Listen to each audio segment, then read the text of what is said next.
Hello everyone, this is Blue Blur, also known as the Random Boy, also known as whatever name you might call me. So, have you ever thought to yourself, am I probably doing power scaling? What am I even supposed to do? Well, this video is going to attempt to give you all those answers. Because during the production of this video, I tried to do the best sources and get the best sources that I could.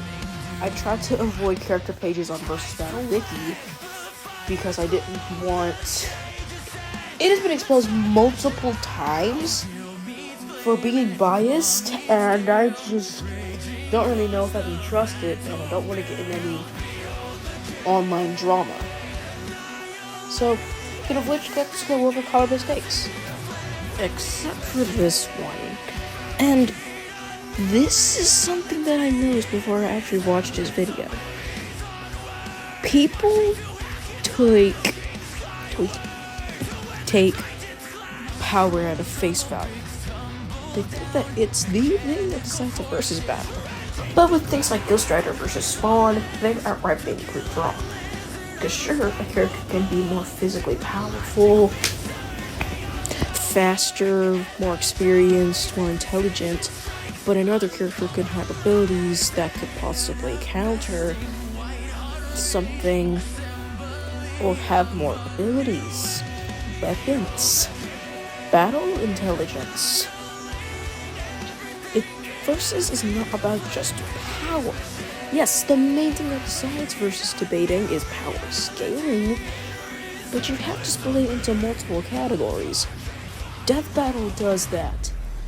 And I think they noticed that in their community, and they've been doing that consistently ever since Bardock versus Omni-Man or Omni-Man versus Bardock. You have to also factor in speed, range, and stamina. Well, this is a question that I still ask myself. What is going to be acceptable in versus? What do people think is going to be acceptable in versus? Well, when you have a character from... I like this example that someone gave me. It was in a group chat on one of my social medias. They said, imagine there's a character named, Braun, in a upcoming game that just got a trailer called The Seven Souls in the Mountain. And they got a matchup against, say, Link, by the lore that they get in the trailer. But do they have any statements, feats, etc.? No. So, by that trailer's release, they are not acceptable in versus unless they get outside media. But let's go over what I think is the golden model that should be used to be compared in versus, which is, ironically, Son Goku. And yes, this is inspired by the Potential Man image. So he has at least some history, feats, weapons, and abilities. And even if he didn't have feats of his own, he would still have scaling, and for an analysis, he'd still have a story. If you have a character that you want in versus, just compare it to Goku and what he has. Well, not in terms of power, but if they have, I would say at least 10, maybe 9 minutes of screen time. They don't really need weapons. They need some chance to defend themselves. And they don't necessarily need a good match to be acceptable in versus. This is just the criteria for character to even get a matchup. I would also use Goku as, say, the golden goose of versus, mainly because he has things that could potentially heal him if he were to take damage. And he's got plenty of matchups, like he's Son Goku. And I want to go over another character that made me go over to the... I'm probably asking, why just 10 minutes thing? Or at least 9 minutes thing? The Lich from Adventure Time. Sure, the Lich has not even half an hour of screen time. Does he have feats? No. Does he have scaling? Yes. Does he have story? Yes. Does he have powers/abilities? Yes. So he has plenty to go over in an analysis. So, yeah. And plus, if you're wondering who my preferred is for LeChuck with Aku. Anyway, I think the Dragon Ball verse as a whole is a great example, besides some outliers that fit in verses perfectly. And Goku has even gotten stronger. And, okay, we need to go over the Super Saiyan thing, because sure, a lot of characters do have super forms, and I think Dragon Ball really popularized that, but I don't think they need a super form to have them work. So, yeah. Now that we're over the rules of verses, well, there's one more thing to go over. I've actually met a person like this, and they are dense. They are extremely dense. So, yeah, no character ever solos fiction. Especially Goku, Sonic, or Wally West. They have very limited power, and yes, they would be able to easily beat some of the lower tiers, aka, I'd say wall to maybe planets. Then up there, well, actually wall to maybe solar system. Anything after that, then I'd say, okay. And again, the power gap could be as wide as wall to multiversal plus. Hi, multiversal plus. But every character has something that can lose to it. Every person has an off day. For every yin, there's a yang. For every win, there's a loss. So there's a lot of characters that Goku loses to, i.e. most Marvel characters, including the Hulk and Unicron, but I'm not trying to start a flame war in the comments. I just don't want to cause that. But yeah, no character beats all of fiction on their own. Yes, if they had an unlimited supply of Zenzu beans, for example, they'd be able to regenerate an infinite amount of times. Deadpool isn't going to be able to beat everyone, because there could be a character in fiction that, say, has something that counters his healing factor. But now that we're out of the rules of verses, at least in my opinion, well, from my research, let's go on to the systems of verses, starting with attack potency.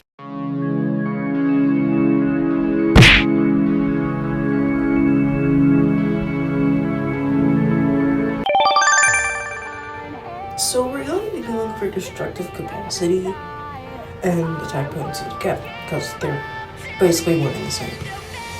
So attack potency is a synonym for destructive capacity, meaning the destructive capacity that an attack is equivalent to. A character with a certain degree of attack potency doesn't necessarily need to cause destructive feats on that level, but can cause damage characters that can withstand such forces, as it isn't proof of low attack potency. So, yeah, that's basically attack potency. Also, if you have a character at, say, planet level durability, and a character at, like, I don't know, wall level is able to do an attack that is able to outright kill them, then that makes the attack potency of that attack above planet level or able to scale to that person. So basically, have you heard of alligator mouths in school? Yeah, basically if you don't know what I'm talking about, don't talk about this. And whatever alligator mouth is going to is going to be what is lesser than greater than. Also, I'm not like picture. Watching them out and leave them harvest. But let's say a few of the punches a body. It causes the need for a planet. Yep, the planet is it. We also need to counter mobility, which, yeah, we just do this whatever. Durability automatically has to scale to power. Because Newton's third law of physics, every action has an equal and opposite reaction. So let's say, let's just use an example. Shadow destroys a planet, and the I did in Sonic X with some help. He should be able to give that energy and take back that energy. But if you just don't agree with that and say, oh, I could get hit in the head and give someone a concussion, but that doesn't mean that I can survive getting a concussion. That's just wrong, and you're basically saying no to physics. But I'm just trying to keep this video short so it doesn't become another FNAF rewrite or Sonic vs. Mario situation. But anyway.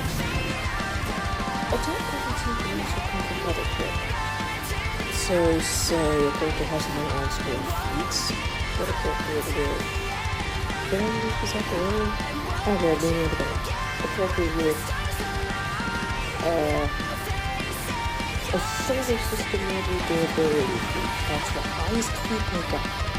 And there's a character who's able to outright take that.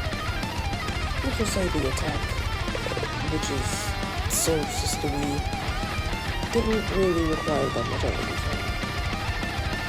Which means that their body wouldn't be able to take any damage from it. That means that their characters are probably higher in solar system level. So we're going to be going over just 3 more categories, then we're ending this video here. We're going to be continuing it with a part 2, but yeah. Destructive capacity is a term used to determine the amount of damage a character can produce. It is normally the deciding factor versus metrics along with speed. It is measured in units of energy. So basically, similar to attack potency, but yeah, durability is the property. Okay, it's basically what people can withstand in terms of hits. So yeah. That's that. Durability, but what is speed? Speed actually has multiple terms and verses, but we're going to be going over just 4. Travel speed is the speed at which a character or object can move by running, or through similar means that do not involve flight or teleportation. This is the most common in real life and in verses. Like say, a character... Here's how you calculate travel speed. So basically, it's distance divided by time. It can be used as miles per hour, miles per second, meters in a second. Doesn't really matter. But distance can be measured in speed times time. And time can be measured in speed divided by the distance. So, yeah. You can basically solve speed with time and distance, and you can solve the rest with those 3 factors. There's a lot of math in verses, and I don't want to hear in the comments, actually, we don't need to go that much. Okay, if you don't want to know how to count, or learn how to say the number purple in English, that's probably what someone would say if they don't go to school, but yeah, Jesus. I don't want to see that in the comments, but anyway. Let's say Sonic the Hedgehog gets another matchup. Let's say it's his movie version. And he's going against Superman from the new Superman movie. Does he win just due to sheer speed? No. I don't really think that power or any destructive capacity should be seen as the deciding factor. I think it should be seen as just a factor, not a really deciding factor. But I think that Death Battle does this correctly with these little things that I like to call category bars, which basically go over what does this match come down to. Because it could come down to a tie until we go over those categories, and then it's just, oh, this character wins. Or it could be the most important category. But what's the most important thing to note from this video? Let's go into the reminder section. So reminder, don't take attack potency as the main threat. Remember all the definitions, and I'll see y'all again in part 2.